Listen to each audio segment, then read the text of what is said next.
So what's up, guys? So I know y'all are waiting on a video on the new car, and this is the video, not the one that I intended to make, but it is the one I'm making. So as I said in my other video, or my previous video, I was going to get Lincoln MKZ to replace the Cruze, and I did, as you can see. You're probably wondering what I'm doing with it. Well, I got the car Tuesday, today's Thursday, and I want to go and say that I'm not blaming Carvana for anything. It's not their fault. They have specific criteria that their cars have to meet. There's a bunch of checklists, or there's a bunch of items on a checklist that they check on every single car. Every single car, truck, whatever it is. And a lot of the stuff that I have issues with on this car should have been checked, and they weren't. So, as I said, this is not Carvana's fault. I don't blame them specifically. I blame the people at the Atlanta location that I got this car from.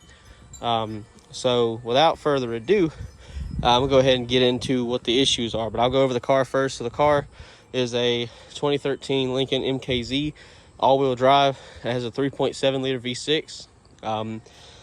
As I said, for those that are wondering about like the torque split on these cars, like how is the power transferred between the front and rear axles, the torque split is 70% up front and 30% in the rear, because these cars are primarily front wheel drive.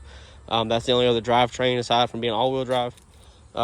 This car, brand new, was like 47 grand in 2013. This car is 10 years old, has 104 some ish thousand miles on it, 104 and some change. It has quite a few options on it that I liked. For one, the pearl white paint is like a $700 option. The 19-inch aluminum wheels were, I think, like a $1,200 option. The engine, I think, was like maybe a $2,000 option, maybe a little less than that.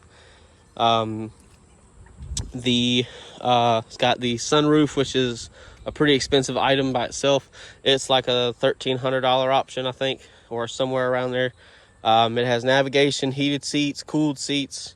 Does not have a heated steering wheel, which doesn't make a lot of sense to me, but it is what it is. It's got the ambient lighting all around the car, which most of the Lincolns have that, I'm sure. It's got parking assist in the rear. It's got a backup camera. It also has blind spot monitoring and the cross traffic alert, and cross, people. If you're backing up, it'll notice if people are coming towards you on either side, whether they're going to your right or to your left, which does work. The Fusion that I had it as well, and it worked fairly well. It also has the adaptive headlights, which, for those that aren't sure what they do, just like me, I didn't know what they do. They literally will turn as you're turning at night, to help you see. I wouldn't say it's a gimmick. I mean, it kind of works, kind of doesn't. It's not really needed, but it's on there. Let's see what else. It's got remote start, keyless entry, all that stuff. It does not, the sunroof does work. Everything works in the car. The reverse camera cuts in and out, so that's an issue. I'm just going to go ahead and go over the problems that I have. The wheels are one of the biggest issues I have. So in Carvana's checklist, they go over pretty much the whole car. If it's got all kinds of stuff, then you make sure it works, make sure nothing leaks. They let the car get hot or get warm up to operating temperature, make sure it doesn't overheat, make sure the AC works, heat works. There's no weird noises excuse me, with the engine and all that stuff. I'm assuming they drive them. I really don't know. I have to go back and look at the checklist. But I looked for the checklist on another car, and just to look at everything that they look at. And one of the first things I noticed with this car when I got it, when it pulled up, was all the wheels were dirty, like they still are. I haven't cleaned them. I haven't touched them, aside from me pulling them off and putting them back on. They're dirty, and they all have really bad corrosion. So this car, when it was new, I think started out in Minnesota or somewhere like that, where they use salt, and the wheels, being aluminum, don't react well with salt. And if you don't clean your wheels or clean your car regularly, when you live in a salty climate, this stuff can happen. So I'll just go over the wheel that I have off of the car, just because I'm putting it back on. And one of the things on their checklist is to look for any kind of damage on the wheels, and look for any kind of irregular wear on the tires, or any kind of cracking or splitting on the tires themselves. So upon looking at this wheel, not only can you see that it's dirty, you can see in a lot of spots, like right here, you can see the paint bubbling up. You can see it really good right there, right there, right there. It's in a lot of spots. The wheel's disgusting. I mean, you can see the wheel's missing paint inside the lug nut holes. You can see all the, the rust jacking or whatever it's called. And then they're also supposed to look for irregular wear on the tires. And so the shoulder, the outside shoulder, which is right here, you can see is starting to have some kind of really bad wear. And then the inside, you can tell it's starting to smooth over, which means this is going to need an alignment or have it checked, because the camber is out of whack. And you can also see this tire starting to split in a lot of places. All the tires look like this, by the way. I'm not going to show all of them, but these tires are starting to get dry. And for those that are wanting to know what the date code is on this tire, this is the date code. It's 12/19. So these tires were made in the 12th week of 2019, which was 4 years ago. And these tires, the tread depth is not the worst, but it's not the best either. It's getting real close to the tread wear indicators, which are these stripes in the center. That's the first problem.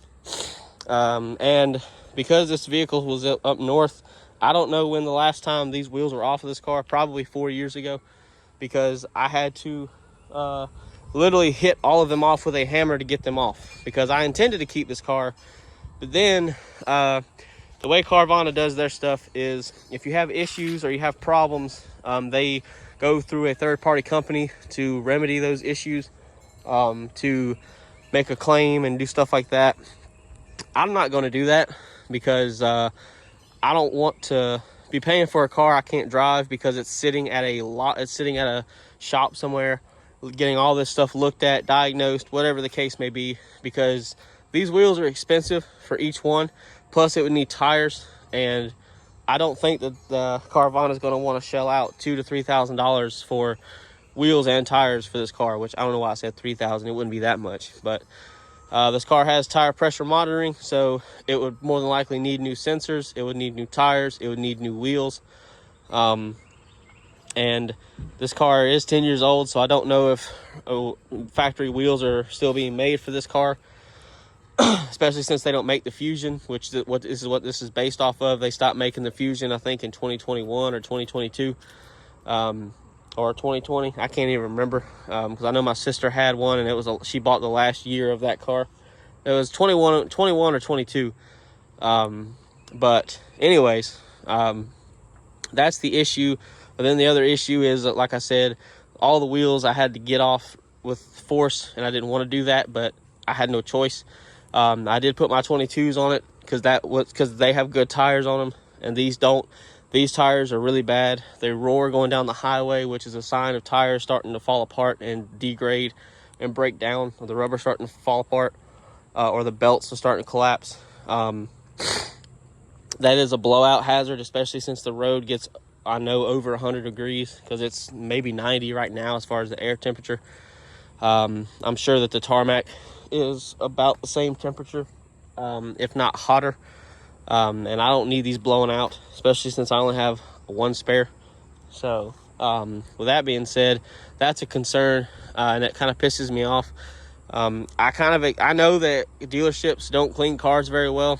I'm sure that a lot of people are going to say, well, I've been to this dealership and they do a good job, but that's fine. There are some that actually take care of the cars and actually do what they're supposed to do. The ones I've been to do not do that. Carvana is one of those people. Their dealership doesn't clean worth shit. And if people are going to say, well, or if somebody from them wants to say, well, we're not going to take the time to really clean a car like that, well, then don't clean the car at all. Because if you're doing a half-ass job, there's no reason, because you're not doing anything. Because all they did when I got the car was they literally probably hosed it off, try to half-ass dry it, and that was it. The windshield on the inside was completely disgusting. I couldn't see out of it because of all the streaks and everything. And that was the main concern of mine, because I couldn't see. I had to clean the windshield myself. Put wiper blades on it because the wiper blades that were on it weren't doing anything, and it did rain after I got the car. Another thing that they're supposed to check is they're supposed to check like all the stuff on the inside, but they're also supposed to check on the inside for any kind of water intrusion or water damage. And I'm not going to open the door because I have my gloves on. But on the passenger side D pillar, which I'll show you on the other, I'll show you with the, since I have the windows down, or A pillar, excuse me, it's not the D pillar. The D pillar is on the back of the car. On the passenger side, y'all can see right at the bottom where it touches the dash, there is water damage from where either the drains for the sunroof or the windshield were leaking, one of the two. That's another thing that was not listed. Like, they put all the imperfections on the page for the car, and it was literally just stupid ass scratches that you can't even see unless somebody comes and points them out saying, hey, like, this is one of them right here. That's one of the scratches that was on the fucking page for the car, but not the water issues, not the water damage that looks like complete shit, or these busted ass wheels and busted ass tires that they didn't want to say anything about. And then another thing that they didn't mention, which I noticed the other day, and I apologize for me sniffling a lot and coughing, still getting over my sinus problems, but you can see the license plate holder has chipped paint from the front bumper. That was not listed either. So there's a lot of shit they didn't want to mention, a lot of shit they didn't want to look at. I'm not blaming Carvana. I'm blaming the people that they hire because they're fucking lazy. Excuse me. And I'm not going to bash Carvana because they've been nothing but courteous to me and done everything they need to do to help me get another vehicle. I am getting another vehicle. I'm getting a Lincoln MKS, which is the Ford Taurus equivalent. It doesn't look anything like this car. It has the same features to an extent. It does not have the sunroof. It doesn't have a sunroof at all, but it does have the heated and cooled seats. Excuse me. It has the heated steering wheel. It has adaptive cruise. It has lane keep assist, blind spot monitoring, all that stuff. It is all-wheel drive, and it does have the V6 like this car does. And I think the MKS looks better than this car anyways. I mean, I'm not saying this car is ugly, but it is a nice car. But yeah, I'm getting attacked by sweat bees, so I'm trying to make this quick. I've already been stung by one, which is why I'm moving a lot. But anyway, yeah, so this is some of the issues. Just be very wary when you get the car. I did go and drive to pick this car up physically. I did not have them deliver it to me because I could not do that, or I didn't want to wait. I actually should have had them bring it to me just for me to say, no, I don't want that shit, bring me something else, because I would have done it. Because I had to go and get this myself, and I had to have a way to drive home. So unfortunately, you know, I couldn't do that. So anyways, that's why I'm getting rid of the car. You're not going to see it after this video. This will be the first and the last time you see it. As I've said multiple times, I'm not trying to throw Carvana under the bus. I'm not trying to bash them. I'm not trying to badmouth them. I'm not trying to call them names. I'm not saying they're a shitty company. It's just the people who they have in their employ aren't checking the shit they're supposed to check. And before a lot of the keyboard warriors want to say, oh, well, it's a used car, what do you expect? No. I can understand it with a 20-year-old car especially, but with a car that I'm paying $15,000, $16,000 for, it better not have shit on it like this. This car does make me wonder why this car was even in their inventory to begin with. This car should have been sent to an auction or left at the auction that Carvana bought it from. I'm sure that that's how Carvana gets their cars, or maybe this car was a trade. I don't know. But this car should not have been purchased by them at all, because these tires are shit. The wheels are shit. As far as the undercarriage, it's not too bad. It is dirty. It does need to be cleaned. And this does have adaptive suspension. I forgot to say that. But yeah, no. This car they should have steered clear of this car from the get-go and left it alone. I wouldn't have bought this car, especially from a dealership. I would have paid a really low price for it if that was the case. So anyways, I've already gotten the car on order. It should be here Tuesday. It's Thursday, so I have to wait a couple more days for it to get here. That's the last time I can do it. Excuse me. My throat's getting dry. That's why I'm coughing a lot more. So I definitely apologize in advance. But I had my 22s on here, as I said, so I'm swapping everything back out and getting everything out of the car that's mine.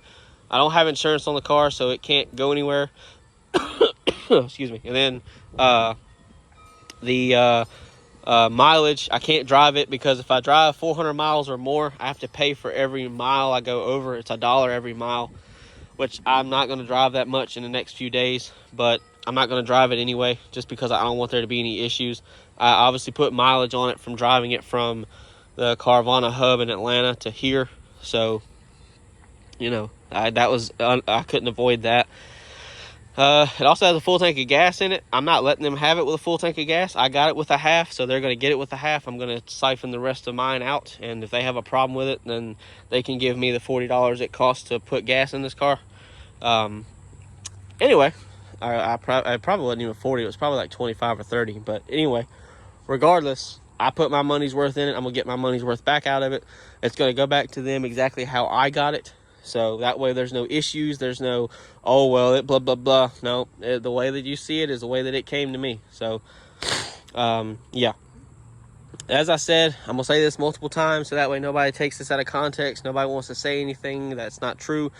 I'm not bashing Carvana. My parents have bought 2 cars from them, and they've had nothing but good things to say. They've had no issues. I've had other people buy a car from Carvana, and they've had good things with them. They've had to get things remedied, and they had no problems getting them fixed.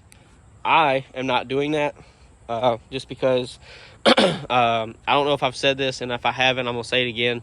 If I have, I'm not going through the process of getting all this shit fixed, because it's gonna take way too much time. I don't know how much bullshitting they're gonna be doing, and I don't want to deal with it. I'll just replace the car and get something else. This is the last time I'll be able to trade, though, so if I find any issues with the MKS that I get, I am going to have to say something about it. The car hasn't been in an accident. This car has not been in an accident. I do have the window sticker for this. I do have the window sticker for the MKS that's coming. So if y'all want to see that, I'm be more than happy to show it. I apologize for this video being so long, but there's just a lot to talk about, a lot to explain. So, yeah. And I know a lot of people are going to say, oh, well, you already traded 3 cars in over 2 weeks. You know, you got to find something. Well, I'm not going to pay for something that I'm not happy with. I've done that already before. I'm not doing it no more. If I'm not happy with the shit, or I find issues that weren't disclosed, I'm not, we're going to figure out something, because I'm not paying for it and it have a bunch of problems. Then I'll get the car and then have to go send it off to be dealt with, you know, and have me not have it for weeks and weeks, because I don't want to drive that piece of shit any longer than I have to.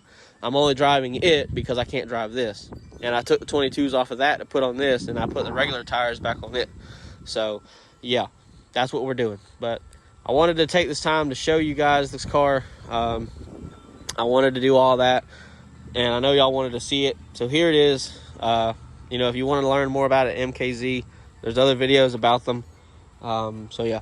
Just be mindful when you buy a used car. Like I said, I'm not blaming them. It's not their fault.